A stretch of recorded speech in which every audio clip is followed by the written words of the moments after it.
but have already posted it, right?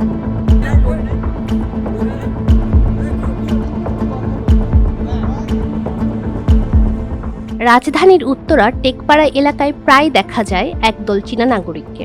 তাদের হাতে থাকে মোবাইল ফোন আর তারা ব্যস্ত থাকেন ভিডিও ধারণে। শুধু টেকপাড়াই নয়, ঢাকার বিভিন্ন এলাকায় অলিগলি কিংবা ব্যস্ত সড়কেও একই দৃশ্য চোখে পড়ে। প্রথম দেখায় অনেকেরই মনে হতে পারে তারা বিদেশি গণমাধ্যমের কর্মী বা তথ্যচিত্র নির্মাতা, কিন্তু স্থানীয়দের দাবি বাস্তবতা ভিন্ন। চায়নাদের মাত্রাটা এত ভয়াবহ ভয়ানক আকারে বাড়ছে, আনাচে কোনাচে মানুষের ঘর বাড়িতে এবং কি টয়লেটের সামনেও এই চায়নারা ভিডিও করতে করতে মনে করেন প্রবেশ করে অনুমতি ছাড়া। এটা অস্বাভাবিক পুরোপুরি, বুঝছেন? এখানে আমরা তো দেখতেছি প্রতিদিনে কি পরিমাণ তারা আসা যাওয়া করে, ধরেন ভিডিও করতেছে। কেন রে ভাই, তুমি কি কেন ভিডিও করবে দিনের পর দিন একই জায়গায়? বুঝতে পারছেন এগুলা? এখন তাকে আমি মানে যখন আপনি ভিডিও করতেছেন তখন আমি দেখলাম যে সে খুব সাহসিকতার সহিত আসতেছে, বাকিরা তো পালাইতেছে, সে খুব সাহসিকতার সহিত আসতেছে। তো যখন জিজ্ঞাসা করলাম যে মানে সে কে জিজ্ঞাসা করতেছে, সে দেখি যে আমি কি তাকে জিজ্ঞাসা করবো, আমি বাঙালি, আমার এটা দেশ, অথচ সে আমাকে জিজ্ঞাসা করতেছে হু আর ইউ।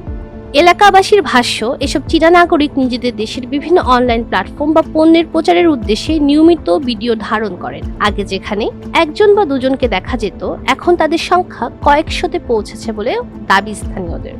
আমি দেখতেছি ওনারা বিভিন্ন রকম ভিডিও করতেছে, বিভিন্ন রকম ফার্মেসিতে দেখতেছি ওনাদেরকে শুধু ফার্মেসিতে বসে ভিডিও করে, লাইভ করে। তারপর আবার দেখতেছি বস্তির ভিতরে ঢুকে যায়, ওনাদের কোনো ইনফরমেশনই কেউ দিচ্ছে না, ওনারাও দিচ্ছে না। ওনাদের কাছ থেকে ইনফরমেশন চাইলে ওনারা চলে যায়, দূরাদূরি করে, ভিডিও করতে দেয় না, আমাদেরকে হয়রানি করে। কিন্তু ওরা কি জন্য করতেছে এটা কেউই জানতেছে না। দৈনিক আসে এই সকাল 6টা হতে 1 ঘন্টা বাহির থাকে খালি এই যে ভিডিও করি যা মানুষের ঘরে ঘরে বহে এবার বড় বড় কথাই কয়। আমার দরকার হলে বিদেশ ম্যাডাম আছে না, ম্যাডামে কয় আপনি করে কিছু টাকা ঢুকে দিই মনে কিছু নেন তা না। আমি কই কিছু কই না, আমি খালি কই বলে 10 টাকা 20 টাকা দেয় দিয়ে তৈরি করে দিব না। স্থানীয়রা আরও জানান, কোনো কারণে তাদের কর্মকাণ্ড সম্পর্কে জানতে চাইলে বা প্রশ্ন করলে অল্প সময়ের মধ্যে আরও অনেক চীনা নাগরিক সেখানে উপস্থিত হন। এতে অনেকের মাঝে কৌতূহলের পাশাপাশি নানা প্রশ্ন তৈরি হচ্ছে।